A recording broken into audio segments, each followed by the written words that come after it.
അങ്ങനെ മാമന്നൻ എന്ന സിനിമയ്ക്ക് ശേഷം വടിവേലുവും അതുപോലെ ഫഹദ് ഫാസിലും ഒന്നിക്കുന്ന മാരീശൻ തിയേറ്ററിലെത്തിയിരിക്കുകയാണ്. ഒറ്റവാക്കിൽ പറഞ്ഞാൽ വടിവേലുവിന്റെ അന്യായ പെർഫോമൻസ് ആണ് സിനിമയിലുടനീളം. വടിവേലുവിനൊപ്പം മത്സരിച്ച് അഭിനയിച്ച് നമ്മുടെ ഫഹദ് ഫാസിലും. സുധീഷ് ശങ്കറാണ് ഈ സിനിമ ഡയറക്റ്റ് ചെയ്തിരിക്കുന്നത്. അതുപോലെ തിരക്കഥ ഒരുക്കിയിരിക്കുന്നത് കൃഷ്ണമൂർത്തിയാണ്. അതിഗംഭീരമായിട്ട് ഈ സിനിമ ചെയ്തു വെച്ചിട്ടുണ്ട് ഇവർ. അതുപോലെ ഈ സിനിമയുടെ മ്യൂസിക് ഡിപ്പാർട്ട്മെന്റ് കൈകാര്യം ചെയ്തിരിക്കുന്നത് യുവൻ ശങ്കർ രാജയാണ്. അതിമനോഹരമായിട്ടുണ്ട്. ശ്രീജിത്ത് സാരംഗിന്റെ എഡിറ്റിംഗും അതിഗംഭീരമായിട്ട് ഈ സിനിമയിൽ വർക്കായിട്ടുണ്ട്. ഈ സിനിമയിൽ നമ്മളെ പിടിച്ചിരുത്തുന്നത് യുവൻ ശങ്കർ രാജയുടെ മ്യൂസിക്കും BGM ഒക്കെ വളരെ ഒരു പ്രധാന റോൾ വഹിച്ചിട്ടുണ്ട്.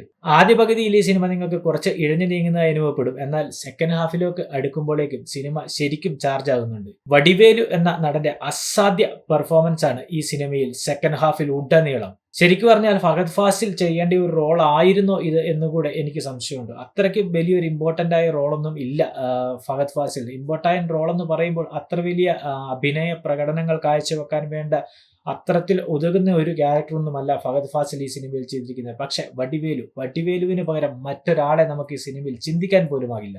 ഒരു അൽഷിമേഴ്സ് രോഗിയായിട്ടാണ് ഇതിൽ വടിവേലു അഭിനയിക്കുന്നത്. അതുപോലെ തന്നെ ഈ അൽഷിമേഴ്സ് രോഗിയുടെ വീട്ടിൽ ഫഹദ് ഫാസിൽ ഒരു കള്ളനായി കക്കാൻ കയറുന്നതും അതിനെ തുടർന്നുള്ള സംഭവ വികാസങ്ങളുമാണ് സിനിമയിൽ പറഞ്ഞു വെക്കുന്നത്.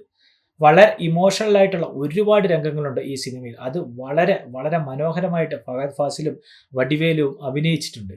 മാമന്നൻ എന്ന സിനിമയിൽ നിങ്ങൾ ഫഹദ് ഫാസിൽ വടിവേലു കോമ്പിനേഷൻ കണ്ടതാണ്. എങ്കിൽ അതിലും മനോഹരമായിട്ടാണ് ഈ സിനിമയിലേക്ക് വരുമ്പോൾ ഇവർ മത്സരിച്ച് അഭിനയിച്ചിരിക്കുന്നത്.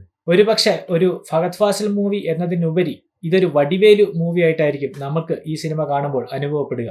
അതുപോലെ കുറച്ചു നേരമേ ഉള്ളെങ്കിലും വളരെ മനോഹരമായി കോവൈ സരള ഒരു പോലീസ് ഓഫീസറുടെ റോളും ചെയ്തിട്ടുണ്ട്. അതിമനോഹരമായിട്ട് അവരത് ചെയ്തു വെച്ചിട്ടുണ്ട്. ഇന്റർവെല്ലിന് ശേഷം ഈ സിനിമ അല്പം സീരിയസ് ആവുന്നുണ്ട്. എന്നാൽ ഫസ്റ്റ് ഹാഫിൽ ഈ സിനിമ വളരെ പതിഞ്ഞ താളത്തിലാണ് പോയിക്കൊണ്ടിരിക്കുന്നത്.